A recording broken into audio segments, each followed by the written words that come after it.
और वहीं एनटीए की याचिका पर सुप्रीम कोर्ट आज सुनवाई करेगा। इस याचिका में विभिन्न हाईकोर्ट में नीट को लेकर दाखिल याचिकाओं को सुप्रीम कोर्ट ट्रांसफर करने की मांग की गई है।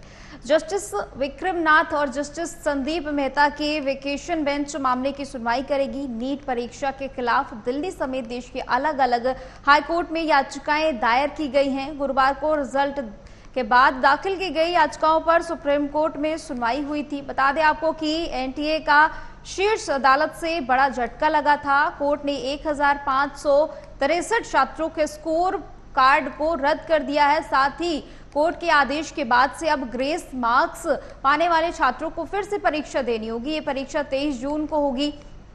इसी के साथ ही 30 जून को रिजल्ट आएगा और 6 जुलाई से काउंसलिंग होगी।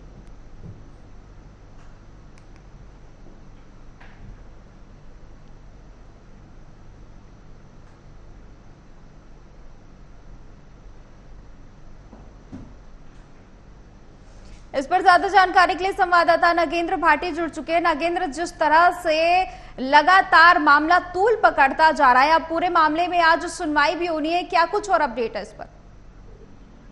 बिल्कुल नेहा, देखिए अभी तक नीट के जो रिजल्ट हैं उसके बाद जिस तरह से बवाल मचा हुआ है देश भर में और एनटीए के खिलाफ जगह जगह हर कोर्ट में जो याचिका डाली गई है उसके लिए ही अब एनटीए ने सुप्रीम कोर्ट में याचिका डाली है कि तमाम देश भर में जितने भी कोर्ट्स में एनटीए के खिलाफ याचिका डाली गई है उन सबको सुप्रीम कोर्ट में सुनवाई के लिए ट्रांसफर कर दिया जाए। तो इसी पर आज सुनवाई होनी है।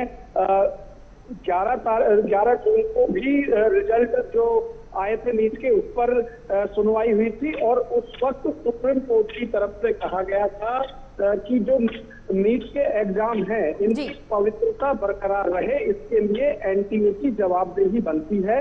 और फिर जब 12 जून को फिर से सुनवाई हुई तो उसमें एनटीए की तरफ से पक्ष रखा गया और कल जो सुनवाई हुई थी उसमें ये स्पष्ट कर दिया गया कि जिन 1563 स्टूडेंट्स को कम समय मिलने की वजह से as a compensation grace marks दिए गए थे, अब वो वापस लिए जा रहे हैं। तो उन बच्चों के लिए भी 2 विकल्प दिए गए हैं कि वो स्टूडेंट्स या तो री एग्जाम दे या फिर जो ग्रेस मार्क्स मिले थे वो हटाकर जो उनके बाकी मार्क्स बचे उसके आधार पर काउंसलिंग की जाएगी। तो आज की जो याचिका है वो एनटीए की तरफ से डाली गई है और उसमें ये कहा गया है कि देश भर में जो भी केस एनटीए के खिलाफ डाले गए हैं नीट रिजल्ट को लेकर वो सुप्रीम कोर्ट में। नागेंद्र, एनटीए की याचिका में क्योंकि वो सभी को एक साथ सुप्रीम कोर्ट में सुनवाई की मांग कर रहा है, इसके पीछे क्या कुछ दलील दी गई है, क्या कुछ कहा गया है?